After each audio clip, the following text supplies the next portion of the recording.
Gubernur Riau Abdul Wahid berkasus di KPK adalah hoaks. Jakarta, 8 September 2025. Isu yang menyebut Gubernur Riau Haji Abdul Wahid terlibat kasus di Komisi Pemberantasan Korupsi, KPK, dipastikan tidak benar alias hoaks. Kabar yang beredar di media sosial tersebut dinilai sebagai upaya politis untuk membunuh karakter sang gubernur dan merusak kepercayaan masyarakat. Hal ini ditegaskan oleh Kurnia, tokoh muda Kota Dumai sekaligus penggiat anti korupsi, usai bertemu dengan juru bicara KPK, Budi Prasetyo, di Gedung Merah Putih KPK, Jakarta, Senin 8 September. Dalam pertemuan itu, Kurnia menegaskan bahwa hingga saat ini nama Gubernur Riau Haji Abdul Wahid belum ada hasil dari temuan pengembangan perkara penyalahgunaan dana CSR Bank Indonesia yang sedang ditangani KPK. Saya mendapat penjelasan langsung dari jubir KPK bahwa perkara tersebut memang sedang terus didalami dalam pengembangannya. Jadi sangat jelas, isu yang beredar di media sosial itu hoaks, tegas Kurnia. Kurnia juga menambahkan, persoalan dana CSR yang digunakan tidak tepat sasaran pasti berujung pada masalah hukum.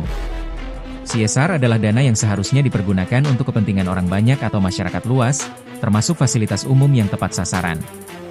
Jika terjadi penyalahgunaan, konsekuensinya sudah pasti ranah hukum yang akan bertindak, jelasnya. Menurut Kurnia, penggorengan isu yang menyeret nama Abdul Wahid jelas bermuatan politis. Ini bagian dari upaya membunuh karakter agar masyarakat Riau tidak lagi percaya kepada Abdul Wahid. Sayangnya, dampak isu hoaks ini bukan hanya menyerang pribadi gubernur, tetapi juga bisa mengerdilkan kredibilitas KPK di mata publik.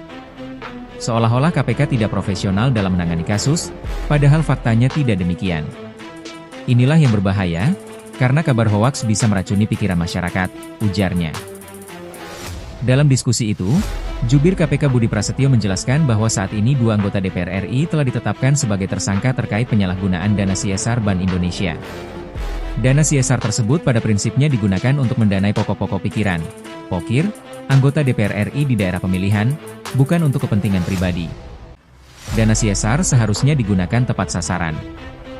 Jika terjadi penyalahgunaan, maka proses hukum yang akan berbicara. Namun, penting dipahami, setiap perkara yang ditangani KPK akan disampaikan secara transparan dan akurat, ujar Budi seperti dikutip Kurnia. Kurnia menegaskan, penjelasan ini harus dipahami masyarakat agar tidak termakan isu liar. CSR itu bukan untuk dibagi-bagi secara pribadi kepada anggota DPR, melainkan untuk pokir yang memang diarahkan ke daerah pemilihan. Nah, disinilah masalah bisa timbul kalau ada penyalahgunaan. Sayangnya, di media sosial isu ini digiring berbeda, seolah-olah dana CSR itu diterima untuk kepentingan pribadi. Narasi itu jelas menyesatkan, beber Kurnia. Terkait maraknya kabar liar di media sosial, Kurnia mengingatkan masyarakat agar tidak terburu-buru menyimpulkan. Namanya media sosial, seringkali ada informasi yang tidak kredibel. Publik harus lebih jeli dalam memilah mana informasi yang benar dan mana yang menyesatkan, pesannya. Di akhir pernyataannya, Kurnia mengajak masyarakat Riau untuk tetap berpikir jernih dan mendukung upaya pemberantasan korupsi serta pembangunan daerah.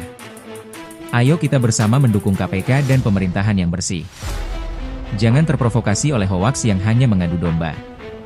Yang penting kita sebagai masyarakat tetap mendukung kemajuan Riau agar bisa memberikan yang terbaik untuk rakyatnya di masa depan, tutup Kurnia.